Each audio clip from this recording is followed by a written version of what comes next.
তোমরা যারা নবোদয় বিদ্যালয়ের প্রবেশিকা পরীক্ষা দেবে তাদের জন্য ভীষণভাবে একটা গুরুত্বপূর্ণ প্রশ্ন।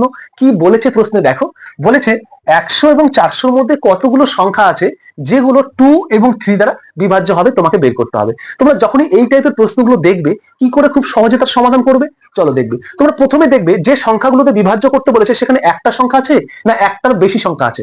যদি একটার বেশি সংখ্যা থাকে তোমরা সঙ্গে সঙ্গে সেই সংখ্যাগুলোর প্রথমে লসাগু বের করবে। এখানে দেখো কি বলেছে 2 এবং 3 দ্বারা বিভাজ্য, মানে একটার বেশি সংখ্যা হচ্ছে। তাহলে আমরা প্রথমে কি করব, 2 আর 3 এদের লসাগু বের করবো। কত হবে?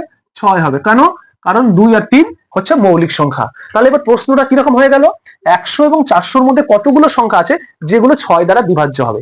এবার তোমাকে দেখতে হবে যার মধ্যে বের করতে বলেছে সেই সংখ্যাগুলো কি প্রথম থেকে শুরু হয়েছে না কোনো মাঝপথ থেকে শুরু হয়েছে। দেখো এখানে 100 থেকে শুরু হয়েছে, প্রথম থেকে শুরু হয়নি কিন্তু। তাহলে আমার যেখান থেকেই শুরু হোক আমি কিন্তু সব সময় প্রথম থেকেই বের করব।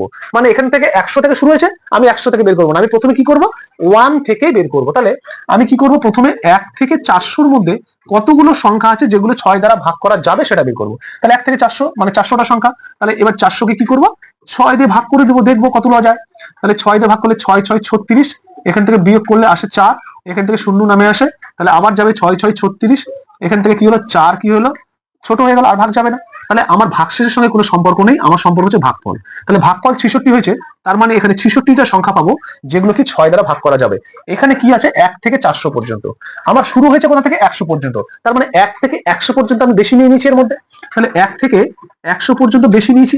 তাহলে তুমি সবসময় মনে রাখবে যেটা তুমি বেশি নেবে সেটা বের করে বাদ দিয়ে দিবে, তাহলেই তোমার হয়ে গেল।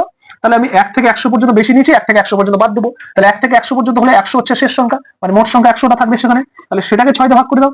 তাহলে 6 1 6, বিয়োগ করলে 4 নামে, এখান থেকে শূন্য আসলো। তাহলে 6 দিয়ে 6 6 36, এখানে 4 নামলো, এটা ছোট হয়ে গেল, আর ভাগ যাবে না, ভাগশেষ আমার সম্পর্ক নেই, আমার সম্পর্ক ভাগফলের সঙ্গে। তাহলে কটা পাবো, 16টা। তাহলে 1 থেকে 100 পর্যন্ত আবার 16টা পাবো, যে 16টা কিন্তু এর মধ্যে ঢুকে আছে, কারণ এটা 1 থেকে 100 400। তাহলে আমরা কি করবো, এটা বাদ দিয়ে দেবো। তাহলে বাদ দিলে কত হয় দেখো, 50 হয়। তাহলে 50টা এমন সংখ্যা পাবো যেটা 100 থেকে 400-র মধ্যে থাকবে, যেটা 6 দিয়ে ভাগ যাবে, মানে 2 এবং 3 দিয়েও ভাগ করা যাবে।